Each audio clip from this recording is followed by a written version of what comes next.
ஆண்டவராகிய இயேசு கிறிஸ்துவின் நாமத்தில் எல்லாரையும் நான் வாழ்த்துகிறேன்.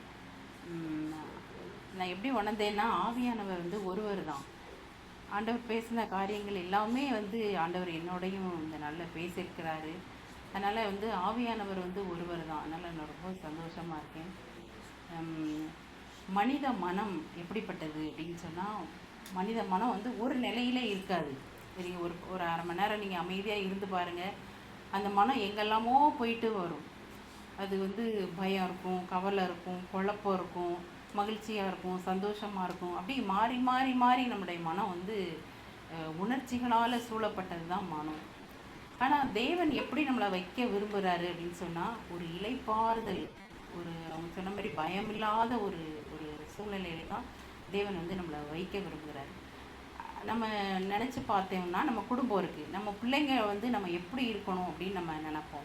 நம்ம பிள்ளைங்க எப்போவுமே பயந்துக்கிட்டு, அழுதுகிட்டு, கவலைப்பட்டுக்கிட்டு, கண்ணீர் விட்டுட்டு இருந்தால் நமக்கு சந்தோஷமாக இருக்குமா? அப்படி இருக்காது. எப்படி இருக்கணும் அப்படின்னு நினைப்போம்னா, பிள்ளைங்க எப்போவுமே ஒரு ஒரு கம்ஃபர்ட் ஸோனில் இருக்கணும் அப்படின்னு தான் நம்ம நினைப்போம். அப்போது அதே மாதிரி தான் தேவனும் அவருடைய பிள்ளைகளாகிய நாம் எப்படி இருக்கணும்னா, உண்மையான ஒரு சந்தோஷத்தையும் ஒரு சமாதானத்தையும் நம்ம பெற்றிருக்கணும் அப்படின்னு தான் அவர் விரும்புகிறாரு. அதுக்கு எடுத்துக்காட்டாக எப்படின்னா, இன்றைக்கி ஒரு ஒரு ஒரு பைபிளில் ஒரு ஒரு வசனம் நமக்கு எல்லாருக்குமே தெரிஞ்சது தான். சீரியா தேசத்தில் நாகமான், சுருக்கமாக இந்த கதையை சொல்லிடுறேன். சீரியா தேசத்தில் நாகமான் அப்படின்னு சொல்லி ஒரு படைத்தளபதி இருப்பார், ஒரு பராக்கிரமசாலி. அவருக்கு என்ன இருக்கும் அப்படின்னா, ஒரு குஷ்ட நோய் இருக்கும். அப்போது அதை ஒருத்தராலையும் குணப்படுத்த முடியாது. அப்போது அந்த இஸ்ரவேல் தேசத்துலேருந்து ஒரு சின்ன பொண்ணை கூட்டிகிட்டு வந்திருப்பாங்க. 2 ராஜாக்கள் 5 இருக்குது. கூட்டிகிட்டு வந்திருப்பாங்க. அந்த பொண்ணு சொல்லுவாள், நீங்கள் சமாரியாவுக்கு போங்க, அங்கே போனீங்கன்னா அங்கே அந்த தேசத்தில் இருக்கிற தேவன் உங்களை குணப்படுத்துவார் அப்படின்னு சொல்லுவாள். ஒரு சின்ன பொண்ணு தானே சொல்கிறா, இல்லைன்னா ஒரு அடிமை, நம்ம அடிமைத்தனம் பண்ணி கூட்டிகிட்டு வந்த ஒரு பொண்ணு தானே சொல்கிறா அப்படின்னு இல்லாமல், இந்த நாகமான் அந்த தேசத்துக்கு போவார். அவங்க ராஜாட்டை நிருபத்தெல்லாம் வாங்கிட்டு போகும்போது அந்த ராஜா பயப்படுவார். நான் என்ன தேவனா குணப்படுத்துறதுக்கும் கொல்றதுக்கும் உயிரை எடுக்கிறதுக்கும் அப்படின்னு சொல்லி பயப்படுவார். ஆனால் அங்கே ஒரு தேவனுடைய மனுஷன் இருப்பான், அவன் எலிசா. உடனே எலிசா என்ன சொன்னா, இஸ்ரவேல் தேவன் மட்டும்தான் தேவன் அப்படிங்கிறத இது உறுதிப்படுத்துறதுக்கு ஒரு காரியமாக இருக்கும், நீங்கள் வர சொல்லுங்க அப்படின்னு சொல்லுவாங்க. அப்புறம் நாகமான் அங்கே வருவார். இவர் சொல்வார், நீங்கள் போய் அந்த யோர்தான் நதியில் போய் 7 தடவை சம்மந்தப்பட்ட நபரை எலிசா பார்க்கவே மாட்டார், சொல்லி அனுப்புவார்.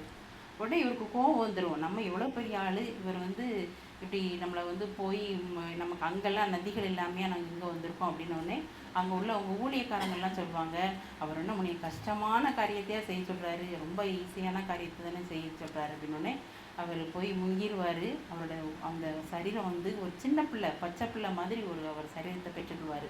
உடனே அவருக்கு நன்றியினால் நிறைஞ்சிரும். இந்த தேவன் தான், அதில் முக்கியமான பாயிண்ட் அந்த இஸ்ரவேலின் தேவன் மட்டும்தான் உண்மையான தேவன் அப்படின்னு சொல்லி அவர் அறிக்கை பண்ணிவிட்டு எலிசா கொண்டே காணிக்கை கொடுக்க போவார்.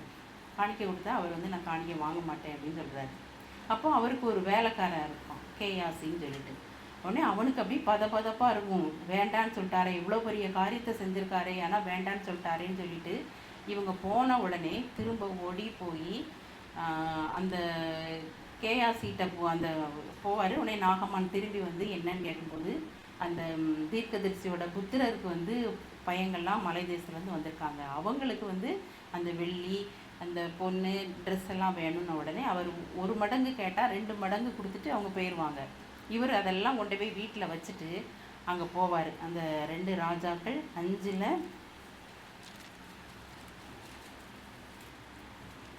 26வது வசனம்.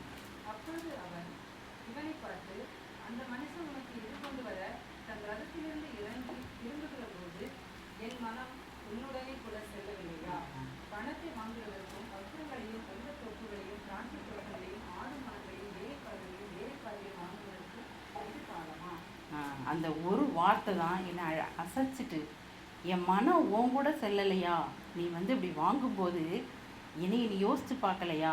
எலிசா எப்படிப்பட்டவன், தேவனுடைய மனுஷன், எவ்வளவோ அதிசயங்கள்லாம் செஞ்சு நீ கூடயே இருந்து நீ பார்த்துருக்க, நான் என்ன செய்வேன், எப்படி என்ன வாங்குவேன் அப்படின்னு நீ யோசிக்கலையா? அந்த அந்த நீ என் மனம் உன்னோட செல்லலையா அப்படிங்கிற அந்த கொஸ்டின் மார்க்கை நான் அப்படியே நிப்பாட்டிட்டேன், என் பைபிளை நிப்பாட்டிட்டு எனக்குள்ளே அதே தான் அப்படியே ரீங்காரமாக இருந்தது. அப்போது நம்மளும் எந்த காரியம் செய்யும்போதும் தேவனுடைய மனம் நம்மோட இருந்ததுன்னா நம்ம எப்படி இருப்போம், நம்முடைய வாழ்க்கை எவ்வளோ பிரகாசமாக இருக்கும், நம்ம பயப்பட தேவையே இல்லை. இது வந்து ஒரு மணி நாள் இன்னொரு கொஸ்டின் எனக்கு இருந்தது. எப்படின்னா, தாவீதை வந்து ஆண்டவர் வந்து என்னோட இருதயத்துக்கு ஏற்றவன் அப்படின்னு சொல்லியிருப்பாரு. அப்போ அது எப்படி அப்படின்னு சொல்லி நான் ஏன்னா நிறைய அந்த பாவங்கள் அப்படிலாம் இருக்கும்போது இது எப்படி சாத்தியம் அப்படின்னு எனக்குள்ள ஒரு கேள்வி இருந்தது. அப்போ இது சம்மந்தமாக எப்படி நான் பார்த்தேன்னா, சவுல் வந்து சவுல் வந்து தாவீதை தேடிக்கிட்டே இருப்பான். அப்படி இருக்கும்போது ஒரு கெபியில் வந்து தாவீது வந்து பார்ப்பாரு. அதுமாதிரி இன்னொரு வனாந்தரமான ஒரு இடத்துல சவுல் படுத்து தூங்கிடுவார். அவரோட ஈட்டியும் செம்பும் பக்கத்தில் இருக்கும். எல்லாரும் தூங்கிடுவாங்க. ஆனால் இவர் கிட்ட போய் பார்ப்பார். அப்போ அந்த பக்கத்தில் அபிசாயி சொல்லுவான், நான் வந்து கொன்றட்டுமா அப்படின்னு கேட்பான். உடனே அவர் சொல்லுவார், தேவன் வந்து அபிஷேகம் பண்ணினவரை வந்து இது தொடக்கூடாது அப்படின்னு சொல்லுவார். அப்போ அதுதான் தேவனுடைய மனம். இதனால தான் தாவீதை வந்து ஆண்டவர் வந்து என்னோட இருதயத்துக்கு ஏற்றவன் அப்படின்னு சொல்லியிருக்கிறாரு அப்படின்னு என்னுடைய புரிதல் அது. அப்போது என்னுடைய வாழ்க்கையில் வந்து நான் வந்து இப்படி தேவனுடைய மனம் என்னோடே இருந்ததுன்னா நான் எப்படி தேவனுக்கு பிரியமில்லாத காரியங்களை நான் எப்படி செய்ய முடியும்?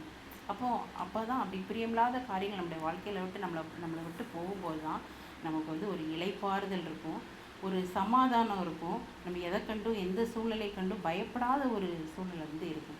இதே நம்ம புதிய ஏற்பாட்டில் பார்த்தோம்னா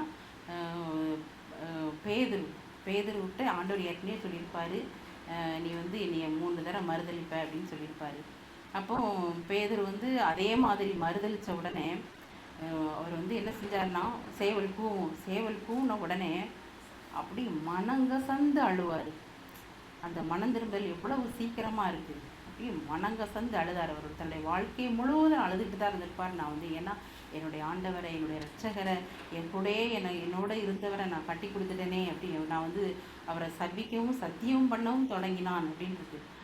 அப்படின்னு சொல்லிட்டு அவர் அழுதுருப்பார். அதனால தான் அவர் கடைசியாக வந்து என்ன சொல்கிறாருன்னா, என் ஆண்டவர் மாதிரி என்னை சிலுவையில் நீங்கள் அடிக்கக்கூடாது, என்னை தலைகீழாக அடிங்க அப்படின்னு சொல்லி அவர் வந்து தன்னை ஒப்பு கொடுத்தார்.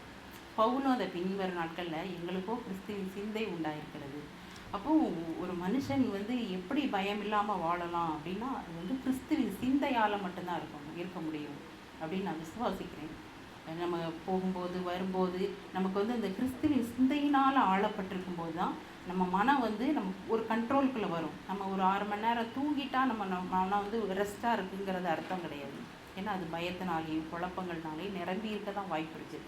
ஆனால் எங்கே ஒரு கிறிஸ்துவின் சிந்தை நிரம்பி இருக்கோ அந்த இடத்துல தான் பயம் போகும், விசுவாசத்தை அதை அதிகரிக்கும், அன்பை அதை கூட்டும். எல்லாமே அந்த மனத்தில் மற்றவங்க சொல்லுவாங்க எண்ணம் போல வாழ்வுன்னு சொல்லுவாங்க. அப்போ அந்த கிறிஸ்துவின் எண்ணம் நம்மள பிரதிபலிச்சதுன்னா நம்ம வந்து கிறிஸ்து எதிர்பார்த்தபடி நம்ம வாழலாம் அப்படின்னு ஆண்டவர் இது வந்து எனக்கு கற்றுக் கொடுத்த பாடம் தான். ஆமென்.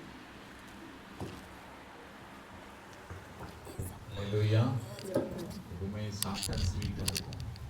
ஆண்டவர்